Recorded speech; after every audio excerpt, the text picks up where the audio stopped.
Perfect. Today, my guest is Professor Masaaki, or Mike Kotabe. I will keep my introduction short to maximize our time with him. In the next 30 minutes or so, we'll talk about Mike as a person, Professor Kotabe as a thought leader and an esteemed scholar, and finally as a mentor to many PhD students and junior faculty. For the sake of time, I will skip many of his accomplishments and give you a very quick snapshot. Mike has served as the president of the AIB, is a fellow of the AIB, and as well as a fellow of the Japan Academy of International Business Studies. He also served as advisor to the United Nations and World Trade Organization's Executive Forum on National Export Strategies, has written more than 100 articles, 9 books, several of which has multiple editions, and has over 20,000 citations. Mike served at various editorial positions and boards in top IB and marketing journals, such as the Journal of International Management, Journal of Marketing, JIBS, Journal of the Academy of Marketing Science, Journal of International Marketing, Journal of World Business, and Journal of Business Research, among others. In addition to receiving several awards for excellence in research in IB, marketing and strategic management in a number of organizations, recently he received the gold medal from the AIB for the most published researcher in the world over 50 years. Thank you, Mike, for joining us.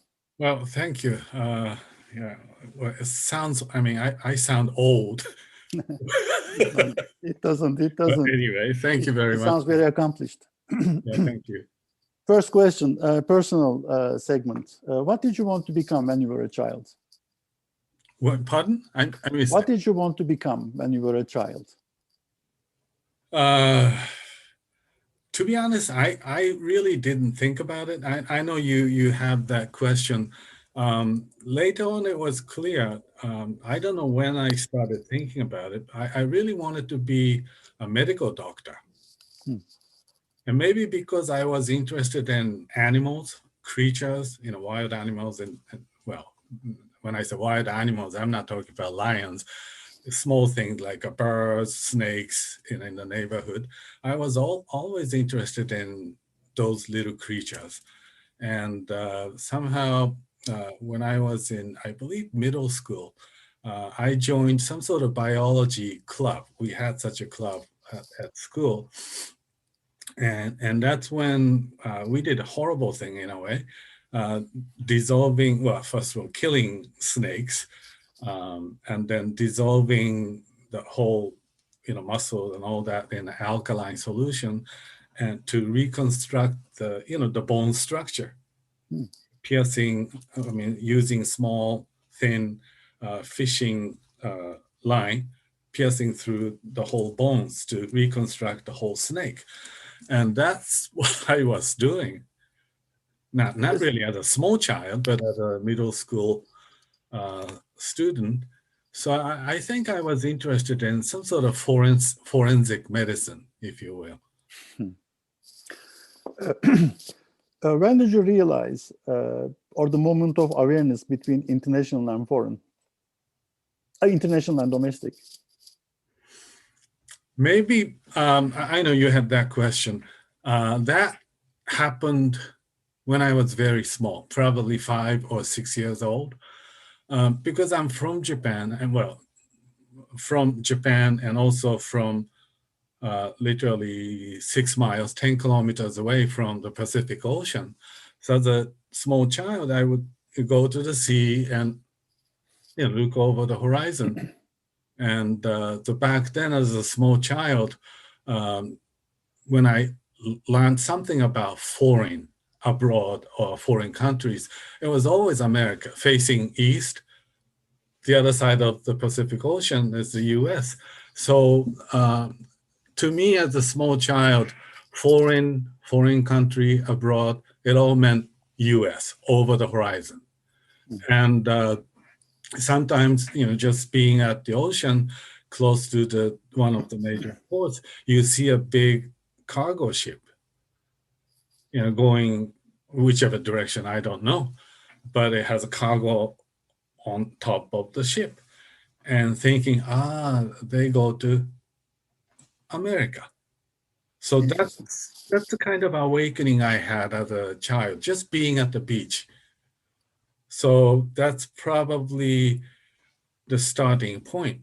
But again, my interest lied in more of a biology, medicine type thing. But at least if I recollect back on why I had become eventually interested in international business, and that's probably when I was 5 or 6, thinking about foreign countries. What is something not on your CV that you think it will be interesting for the audience to know about?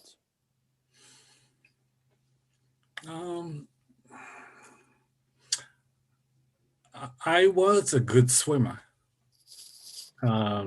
Actually, almost made it to Munich Olympics in 1972. Didn't make it, but almost. I was one of the fastest swimmers in 400 individual medley way back when, 1971, 71. I think Olympics was held in 1972. So I was finishing my high school, and that's when I had, Japanese record for a while. What kind of swimming are we talking about? What is the style of? Individual 400-meter individual medley, butterfly, backstroke, breaststroke, and then freestyle, 100-meter each. Do you still swim? Pardon? Do you still swim? No, I don't like it. I can tell you why. When I was swimming competitively, you monopolize the whole lane, 50-meter pool lane. So you can go fast, slow, whatever you want to do. And then now, well, I don't swim fast anymore, but when I was in my, let's say, 40s or even 50s, compared to other people, I swam faster. So, but now I don't, because I didn't swim competitively, I have to share the same lane.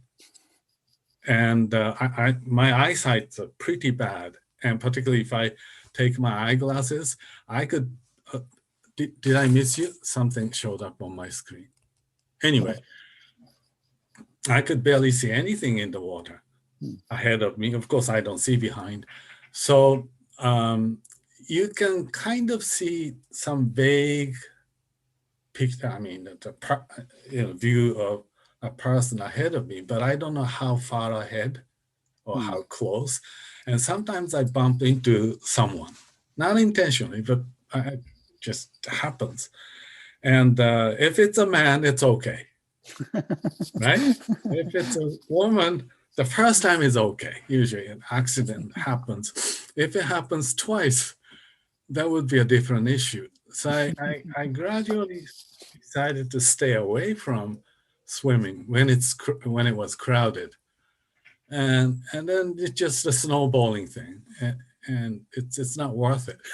So there are some prescription goggles. You can get goggles in prescription strength right now. Yeah, I have them now, but 20 whatever years ago, I don't think there was such a thing. Or at least I didn't buy those things. So now I have goggles with prescription lenses. But anyway. If you stop doing what you're doing today, what would be your second best alternative career path? I still wanted to pursue medicine. Actually, one of my ex-students who got PhD in marketing, international marketing at Texas when I was there, he's a very successful professor in international marketing, without naming who it is. And obviously he decided, he's a full professor, and now he decided to pursue a law degree. And that's fantastic. I wish I could do that, but for some reason I don't have that strong, what should I say, aspiration or determination to pursue the second career. I still want to, learn more about medicine or biology. It's a great idea, actually. Why not? Why not? Yeah, why not? let's talk about regrets. What is one thing you wish you would have done, but you didn't? Well, other than medicine. Now, I may have a lot of wish list, but and then there are so many things I want to do, but I don't think they are coherently connected. On one hand, I wanted to pursue biology, forensic medicine type thing. Maybe there's a relationship. I wish if I had time, if I had one more lifetime, I would like to be a farmer. I would like to, well, I shouldn't say farmer. I would like to raise cattle. Not necessarily big cows and horses, but rather sheep, chicken. It's funny, but that's the kind of thing I wish I could have done. And then given my profession, I used to travel a lot. I piled up almost 7 million miles on American Airlines.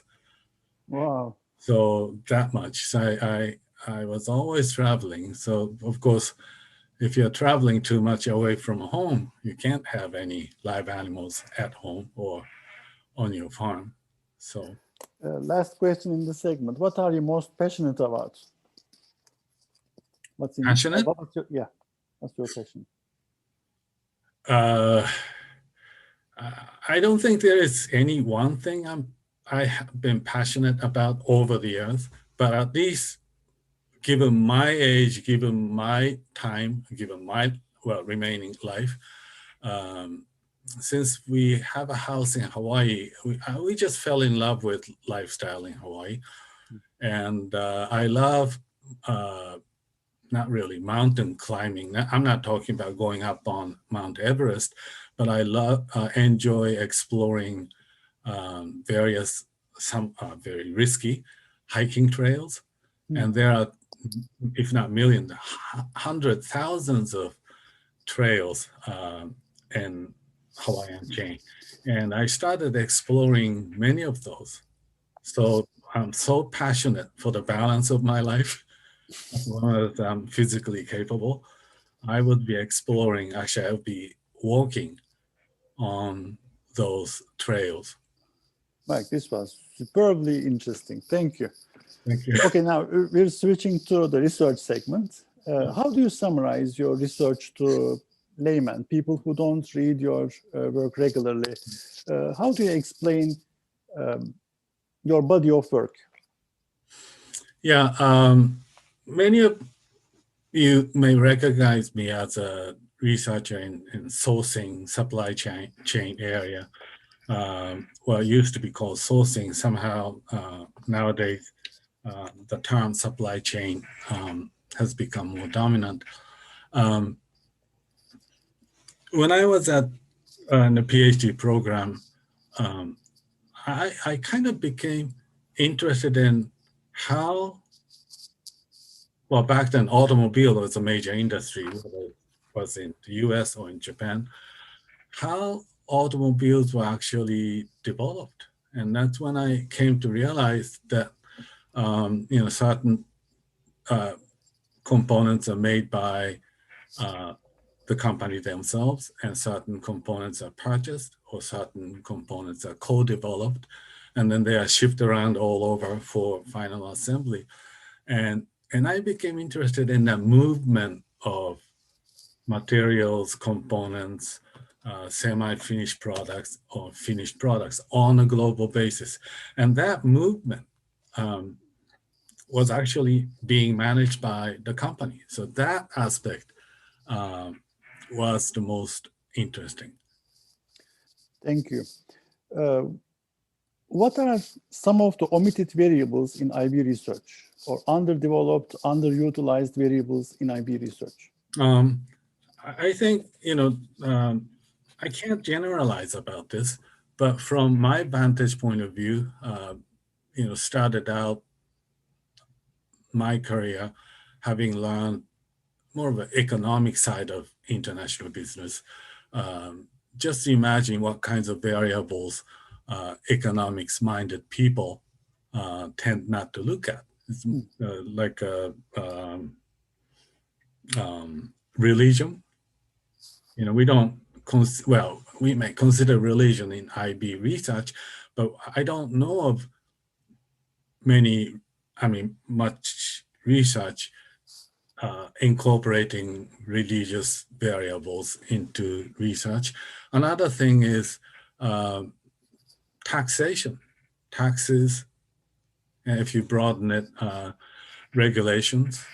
I don't think in our research or in my research, even though we consider those things, at least in our head, but when it comes to writing, we don't deal with religion, we don't deal with taxation. So I think those are, in my mind, omitted variables. Very interesting. I mean, before I started recording, we were talking about one of the acts in Hawaii or the outlying areas. You clearly have a point. Regulation set by especially in the US context, it is defining how IB is shaping, but we don't really know why and whether it can be changed. Clearly important. Where do you see the next 5 years? What is the next big thing in IB over the next 5-10 years? Well, I mean, if you see what's happening today, you can kind of tell. IB research, or at least all business research up until recently, seems to have had fundamental assumption. In order to manage or in order to control things correctly or properly or your way, you have to own them, ownership-based view. And what's happening is if you look at many of so-called the firms working on a platform base or in a network fashion, they don't seem to own many other activities. They work coherently, I hope, with other partners, seemingly without involving any ownership way of control. But yet, miraculously, someone comes to the fore and becomes the whatever term you use, network leader or platform leader. And to me, that's what's happening today. We know it, but still we tend to rely more on ownership-based view, whether you call it TCA, transaction cost analysis, resource-based view, all are based on owning something in order to control. Somehow we have to move away from that. That's probably what's becoming more mainstream, I think. And of course, I don't have any answer. The only clue to the answer is, what's his name, Hayek, the economist in the 40s. He talked about something very interesting. He didn't use the term ownership or anything, but basically,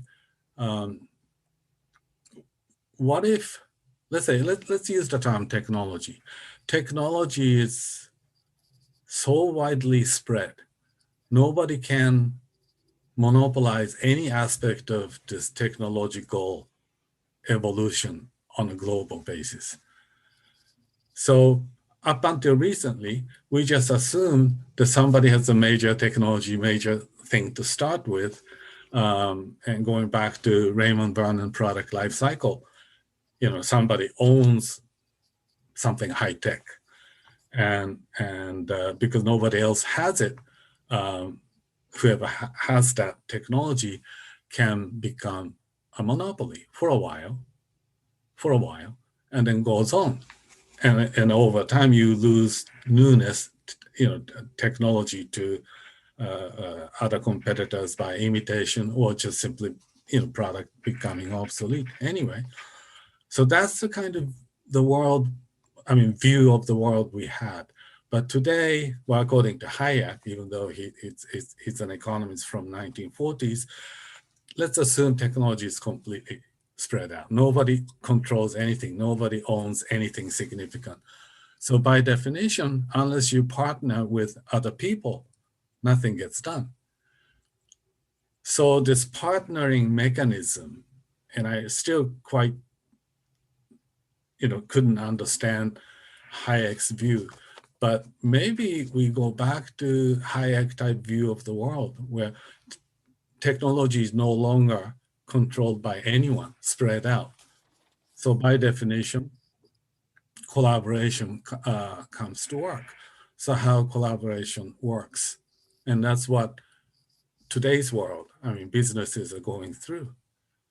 It's no longer technology being pretty much owned or developed by the US or the American firms or Japanese or French.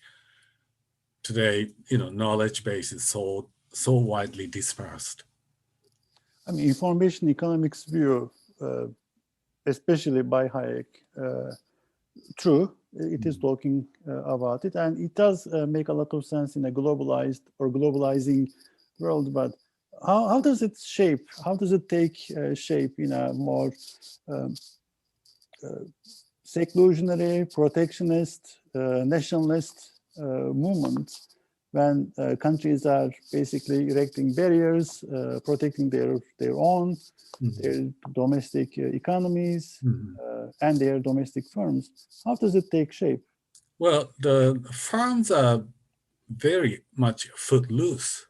We all learned it. If you build trade barriers, way back when economies started talking about the virtue of free trade, and the simple thing like tariff wall, which is one of the trade barriers, higher the tariff rates, more likely those firms, the firms, in order to go over the trade barrier called tariff, they invest directly in foreign markets. So that's one of the earlier academic findings in economics, that trade barrier encourages foreign firms to jump over the barrier by investing overseas. So the same logic applies today. So more barriers as a result of this populist movement in the last, explicitly in the last 4 or 5 years, but implicitly, over many years, the companies are willing to leave whatever domestic base to overcome trade barriers somehow. And now we are talking about technology, which is more likely to be invisible, and people learn. You can go over any political national barriers easily with that technology. So we are not just talking about physical high fixed cost investment or going abroad. You can explore a foreign market without involving much of physical assets nowadays. Knowledge can be transferred more easily. So I'm not really concerned about this current populist movement from international business point of view. But as long as you look at the old-fashioned, like automobile industry, then there's a physical or capital barrier. You have to invest significant amount of money. But if you think about IT industry or service in general, which doesn't involve much of a capital investment, knowledge investment makes it easier to cross political or whatever barriers there might be. All you need is foreign partners. Sure. Mike, what do you think about the evolution in IB? Or from your window, how did the culture of IB scholars evolve over time? What did we lose? What did we gain along the way? You're talking about IB research as a whole? I think if we look at our own and my own and other people's IB research in the last 40, 50 years, I think maybe because of the US influence in our academic research today. Look at US Business School. We are all compartmentalized or departmentalized, marketing, accounting, finance, and so on and so forth. And then we have our own association related, flagship journals.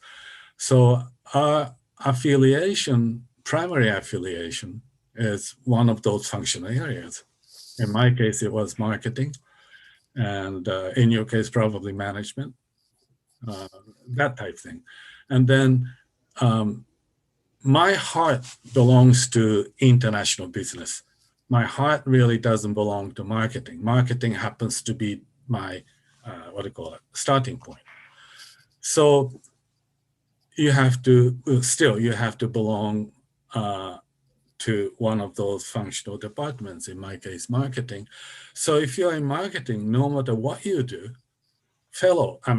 your senior academics, particularly when we are assistant professors, they tell you publishing in top international business journal is fine, as long as you publish in our relevant journals. In my case, Journal of Marketing Research, that type of thing.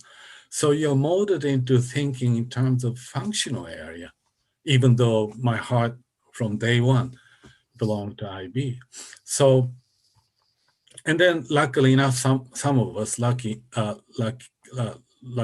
enough, have been able to publish in functionally relevant journals as well as IB journals. And so we gradually expand. We were able to expand. And unfortunate reality is not all of them are successful in doing that. So some of them are forced into publishing in their functionally relevant journals and having difficulty there. So they could not really have time or ability or whatever to branch out into what they really wanted to do. So that's to me, the institutional problem.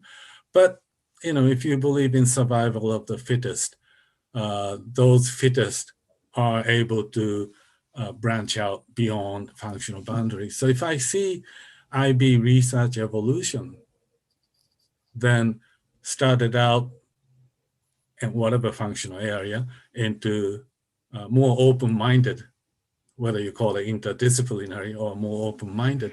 And that's why I loved going to AIB, because I meet non-marketing people, people who think differently or different aspect, and I learn. And sometimes I like their view, and sometimes I don't like their view, but I want them to look at my view. And that's where, that's how IB has evolved. So it's a very nice environment rather than, functionally compartmentalized silo kind of environment. So that's why before the interview started, I told you I stopped going to AMA, or American Marketing Association. It's not interesting at all. AIB is the only place that excites me still. True. Let's do a switch for the sake of time to advice mentoring section. Two questions. First, what was the best advice you received about your career? How to handle your career? How to handle my career? Yeah. What was the best advice you received? Well, I may be repeating the same thing. Unfortunately, given the way institution has been built, business school environment has been built, at least in the US, not much so in Japan, but at least in the US, or European universities are becoming more like American schools too. You have to, somebody said the nice expression, we all, when we were young, assistant professors, we all have to pay the dues, meaning in your functional area, you have to get your job done. Then, now that you have paid the dues, you are free to do anything else you want. So, given this unfortunate institutional reality, yes, the young starting professors, assistant professors, have to stick it out in their own field but don't stop losing their fundamental or real love in IB research. So you do both. So in my case, I would say 70% kind of marketing research, 30% more of an IB marketing research early on, and then convince my senior professors, this guy, I can publish in Journal of Marketing or marketing relevant journals. Then they give me some freedom to do what I really want to do. And I think, given this reality, that's probably what most junior faculty have to do.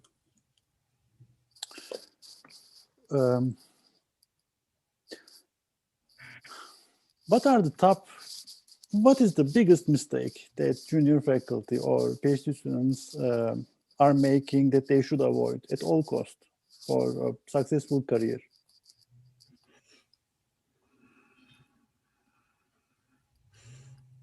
I think I don't want to repeat the same thing. I have seen quite a few of my so-called not so successful colleagues who have been interested in IB haven't really had a chance to do more IB research because of the constraint, institutional constraint I mentioned. So try not to lose our focus. I mean, from day one, even going back to my PhD days, I really wanted to study international business, period. Even though there was no international business department, that's why I was housed myself in marketing department. But I never lost sight of my interest. And to me, that's very important. I was in marketing department surrounded by 90% marketing people who had no interest in international dimension of anything. It's a tough environment for many of us to be in. Yeah. So how you stick it out, that means you have to show that you can. I mean, their stuff, therefore I can do my own stuff and just keep cranking out. That's all I can say. What is one question that I should have asked you but didn't? You asked me too many questions. So no, to be honest, I don't have. I skipped many of them. I skipped many of the questions I intended to ask. Okay, last question, seriously. What is the one question that I should have asked you but didn't? To be honest, you asked me too many questions. I just can't come up with any other the question you should have asked me. Perfect. Thank you so much, Mike, for your time, for your thoughts, for the advice you gave. I learned a lot. I'm sure the audience. Well, thank you very much for inviting me for your show. This is a great stuff, actually. I still don't know why I'm here, but it's nice for you to be corralling well-published IB academics and ask them what they have done, how they got there. Even I would be interested in learning more about how people came about. Is it the same way as I have done or differently? I'm curious. In fact, I watched the first two shows under your editorship. So no, thank you. So exactly that was the point. Yeah, this was exactly the reason. Thank you so much. Well, thank you very much, you guys. All right, take care. Bye now.